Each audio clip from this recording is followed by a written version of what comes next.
Hello mga kawaiti! Ngayon po magluluto tayo ng ginataang tulingan. Ito nga po pala yung mga ingredients na gagamitin natin for today.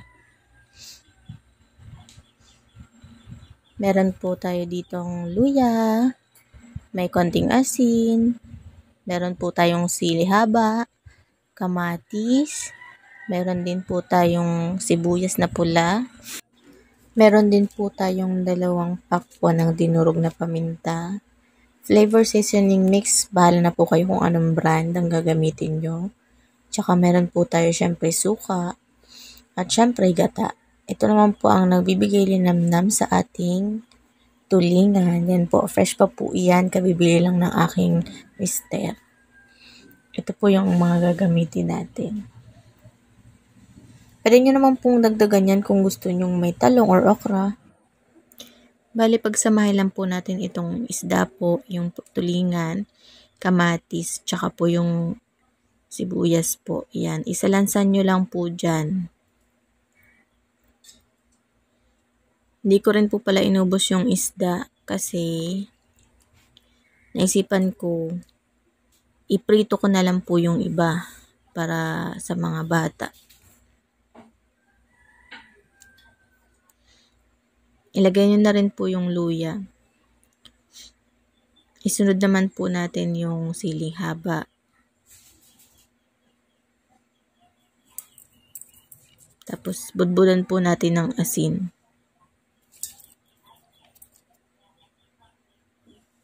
Depende po sa panlasa ninyo kung gaano po karami ang ilalagay ninyong asin po.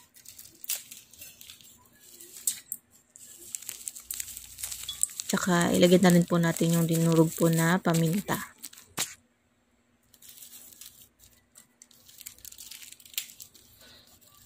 Medyo hirap ako dyan.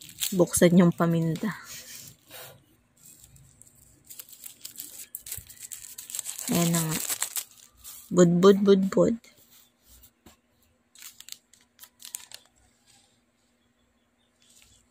Lagyan na rin natin yung seasoning mix. Bala kayo kung ginisa mix, Maggi, namnam, kung anong brand yung mas gusto nyo. Tapos lagay na natin ng konting suka. Importante ito para mawala yung lansa ng isda natin. Tsaka lagyan ko ng konting tubig para naman maluto yung ating isda. Pagkatapos po nito, isasalang na po natin siya. Takpan ng kaldero. Tapos syempre, i-on nyo po yung kalan. After po ng mga 5 minutes, pwede na po yan. Ayaw naman po kasi natin na masyadong madurog yung isda natin. Dahil lulutuin pa po natin yan sa gata. Yan, medyo okay na. Idagdag na po natin itong gata po. Ako personally, mas gusto ko yung marami siyang sabaw. Kasi gusto yun ng mga anak ko. Pero nasa sa inyo din po kung gusto nyo yung ganito na medyo tuyo naman. Kanya-kanyang trip lang naman yan. Halu-haluin lang natin ng konti.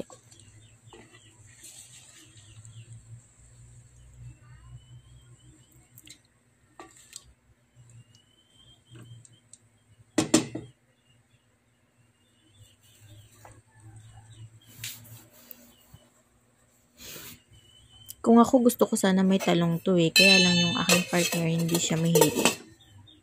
So yun, takpan ulit. Tapos bawasan din po natin yung apoy. Ito na po yung itsura niya. Siguraduhin lang po natin na luto na po yung gata.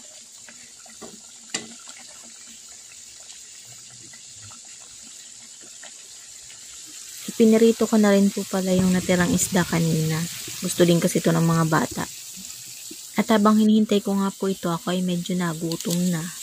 Meron tayong ditong saging. Hindi ito yung typical na saging na pang matamis, pero masarap din ito. Sa totoo lang.